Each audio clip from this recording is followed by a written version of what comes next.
Hey guys, welcome back to the channel. If you're looking for a heavy duty bike rack that has frameless contact, then this could be the bike rack for you. It is the MagRack X2, and today we're going to take a look at this, and I'm going to show you unboxing. Assembling it really is only 4 bolts, but I'm going to show you that anyway. I'm going to show you how to get it onto the vehicle. We're going to go through all the specs and all the features this rack has to offer.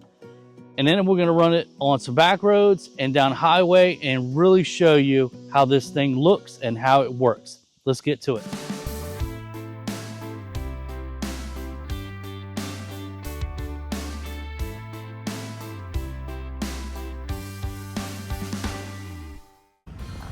That's what it looks like. You take the lid off. Package is really nice. Now let's finish getting this out of the box.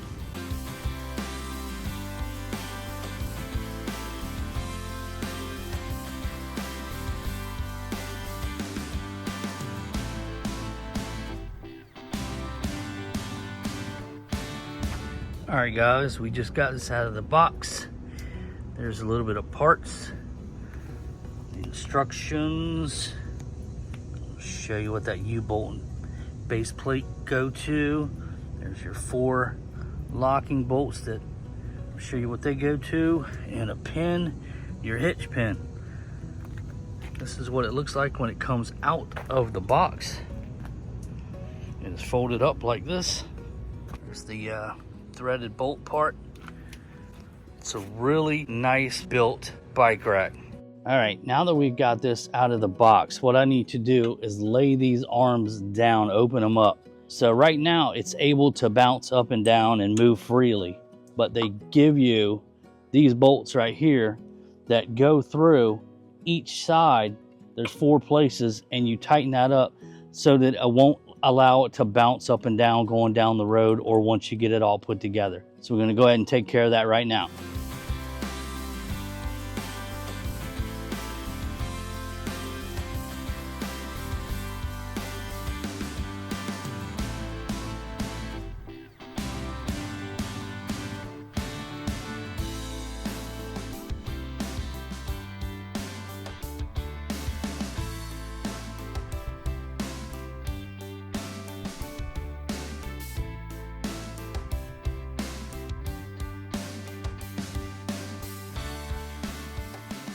All right, the next thing I want to do is show you how to get this bike rack into the receiver.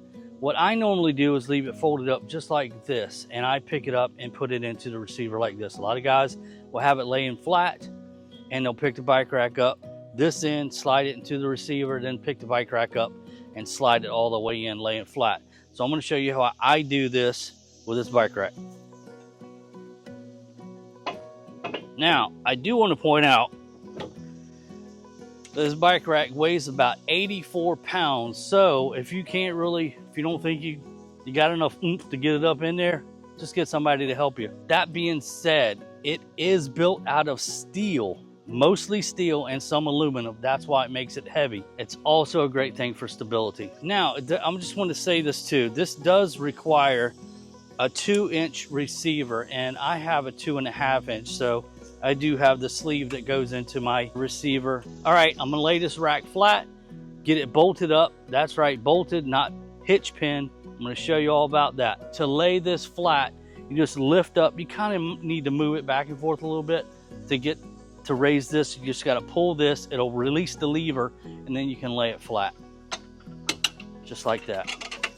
Then it locks into position. All right, this is the bolt that I was talking about. Most racks or hitch racks come with just a pin that you slide in, you do your clip pin, and then off you go. What CRAVOT does is they provide you with a bolt, and I'm going to show you how important it is and what a great feature this bolt is here in a second. You see the wobble that this has? Generally it has that same kind of wobble with a hitch pin. I mean, that's probably a little exaggerated, but I'm going to show you what this bolt does and what a great idea this bolt, because it tightens that up and it won't let it move. It does come with this little rubber washer on it, and I'm going to tell you, you need to remove, this is just my tip, remove this rubber washer off the end of it and then install the bolt.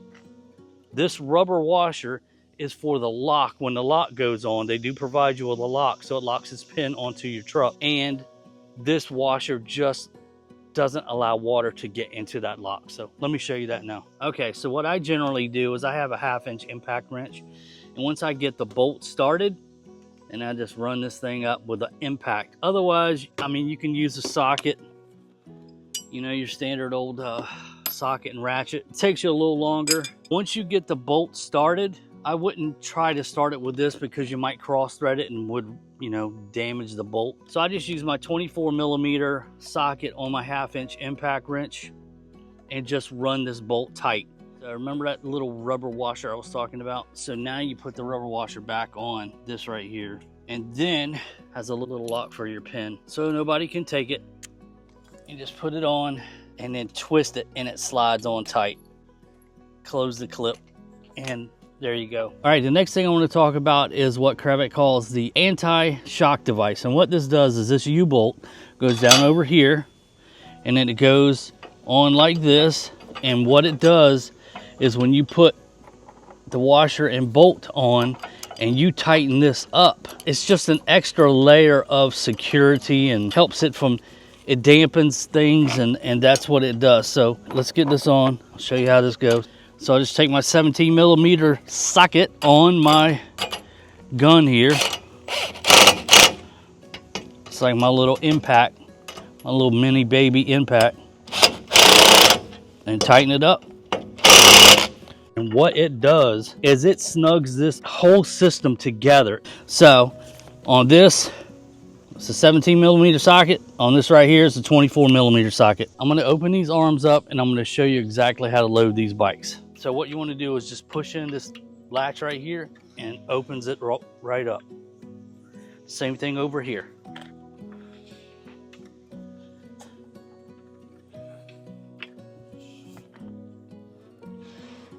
All right, the next thing I want to do is just take the bike, and you want to make sure a front tire is in this tire cradle right here.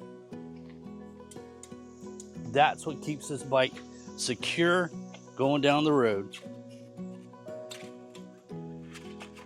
So what I normally do is back the front tire up until it's in that cradle, and then I take this arm and I pull it till it's snugged up.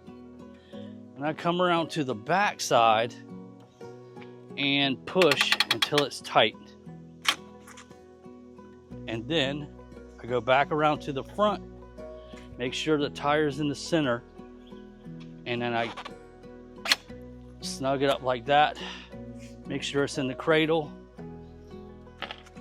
Bike's not going anywhere. It's tight. It's a frameless contact. That's what they're talking about, frameless. The only thing that touches is this and the tire on the front and the back. Again, you want to put the tire in that cradle, and then you just pull the front one until it's snugged up, and it'll sit there. It's not going to fall. Tighten the back up. Now I want you to, I pushed a little too hard. You see the gap that I left between this cradle? There's a gap right here. So what I want to do is I want to loosen this back up by pushing this in, loosen it back up a little bit, pull it till that thing hits the cradle, tighten the front up a little bit more. You can hear it click, you can feel it. And once it's in, you want to tighten it up. That's how you load the bikes on this MagRack X2. If you notice, these bikes don't have fenders, and that's because of this bar right here.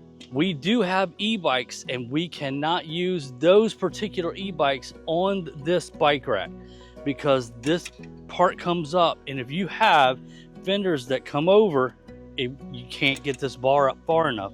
If you have a rack on the back of your bike, this won't go up either.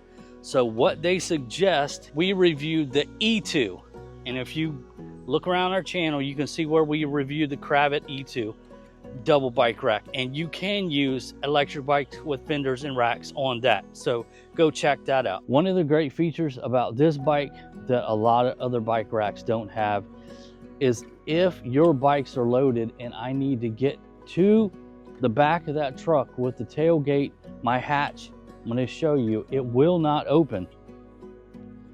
I got this handlebar right here, and it hits it. I can't open, so I can't open the tailgate either. The great thing about this bike rack is that it tilts away from the vehicle. So if you have a hatchback, you can open the hatchback, or you can lower this tailgate, and I'm gonna show you. So all you do is just kind of push up on it a little bit to get the pressure off, pull this handle out, and it comes down.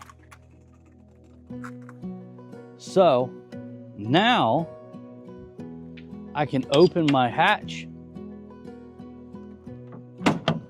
I can open my tailgate and get to anything I need inside this vehicle without having to take your bikes off the rack. Anyway, so this is how you put it back up. You don't even have to grab the thing. You can just lift like this and it clicks back into place. It's that simple. This is a really great rack for e-bikes without fenders and racks, your mountain bikes, or even your beach cruisers like what we have. So I want to talk about these two. These cradles are adjustable, and so are these. If you unscrew this, you see all the holes here. You can adjust it to smaller tires.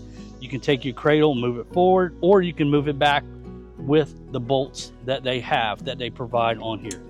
So if you have a smaller tire, you do have adjustments for that, so you can make things work to the size of the tires that you have.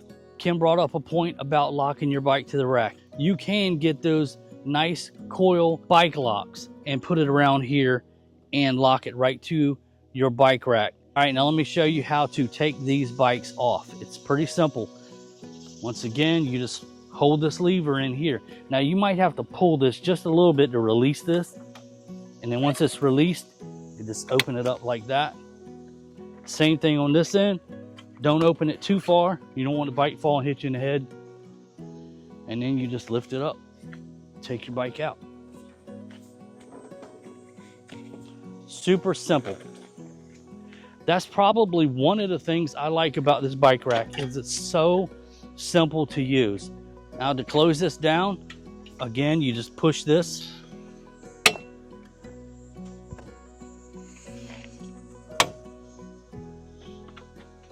You don't have to mess with anything, just close it up. Pull your lever, stand it up, off to the store you go.